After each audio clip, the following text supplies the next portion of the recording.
The 1984-85 Edmonton Oilers were voted the greatest hockey team in the first 100 years of the National Hockey League, and the centerpiece of that team was Wayne Gretzky. And Wayne, when you hear that NHL fans voted, it was over 3 million voters, that team was the best team, what does that say to you about what you guys were able to do that season? Well, it was pretty cool. There's been so many great franchises and so many great teams, all the way to the Red Wings in the 50s and the Canadiens and the Islanders and the Penguins. The list goes on and on. The Flyers of the 70s. And it's hard to pick one team that's better than another team. But for the fans to vote for us, it's a great honor.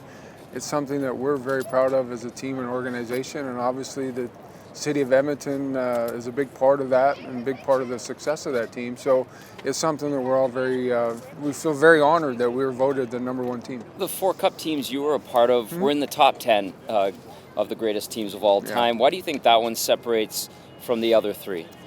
Well, I don't know, because if I was voting, I would have voted the 87-88 team. Right, and Glenn Anderson said the same thing. He said you guys knew how to win better, more efficiently, and all that. And we had so much depth with guys like Kent Nielsen and Reijo Ruotsalainen, and I just really felt that team, and maybe because we went 7 games with the Flyers that year, we blew Game 6 in Philadelphia and ended up having to play a Game 7, but listen, they were all good teams. You know, the first team was good and it was fun, it was exciting, all the way to the 4th time I won the Stanley Cup. It was just a real militant group that understood what it took to win and what it meant to be successful. And there was going to be no denying that organization, and that's the way the team looked at it. You guys, I mean, the accolades your team accomplished that season on a personal level were amazing. You had your 3rd 200-point season. You scored your 1,000th point, your 1,100th NHL point. Yari Curry had a heck of a season. He won the Lady Byng, but he still scored like 71 goals. The year Paul Coffey had was tremendous. Do you think that's maybe what separates that team from the other teams? Maybe because Glenn was a big believer that it was all about the team, but he also wanted the individual players to be successful. And I've said this before, he wanted to win the Stanley Cup, but he wanted to win the Art Ross, he wanted to win the Hart, he wanted to win the Norris, he wanted to win every trophy there was.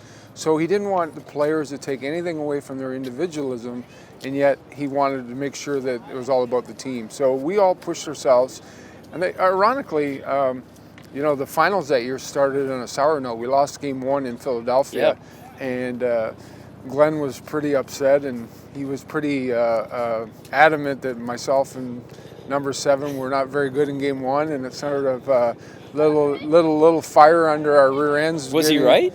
Yeah, probably. Okay. Glenn never said anything that he didn't mean. We didn't play well. The entire team was bad, and of course, Paul and I were probably the head of that group. But we rebounded in the next 4 games. We played extremely well, and I've said this before. I was fortunate enough to win the Conn Smythe, but 11 could have won it, 7 could have won it, Grant could have won it. So many guys played so well and went to another level. If you're going to be successful as a team, your best players have to play well under the microscope and under the gun, and in that series our best players played very well. Listen, the 84 reunion was a great celebration, heck of a party, a great time at the old building. February 11th at Rogers Place, you guys will celebrate the greatest team of all time. What do you think that's going to be like in the new building and with the legacy endowment in honor of Dave Semenko and having that element added to it? Well, first of all, it won't be quite the same without David there. He'll be there in spirit, obviously. He was such an important part of our organization, both on the ice and off the ice, as a team, and then later on when he got into management and still part of the organization.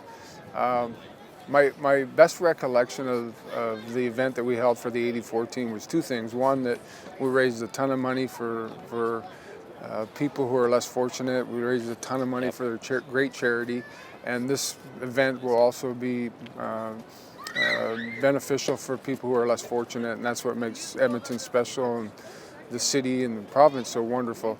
But my best recollection of that event was I took the Stanley Cup off the stage, and everybody was in a complete panic that I had the cup. And I remember that. I passed it to the fans, and the NHL security guys were so worried about the Stanley Cup, and people just passed it all the way back up, and then they passed it over and passed it all the way down. It was like a yo-yo, and it went around the building. And it was one of the most unique things that I was part of, because when the players win the cup, you lift the cup and you carry it around, and that was an opportunity for the fans to be part of holding the Stanley Cup and lifting the Stanley Cup, and it went all the way around the building and came back, and the NHL security guy said, "Wow, I've never seen anything like it." I said, "Well, do you think somebody was going to steal it?" I think we're okay. Yeah, who would be the first guy to go chase it if it wouldn't come back? Send Mark in or something like that? Smink.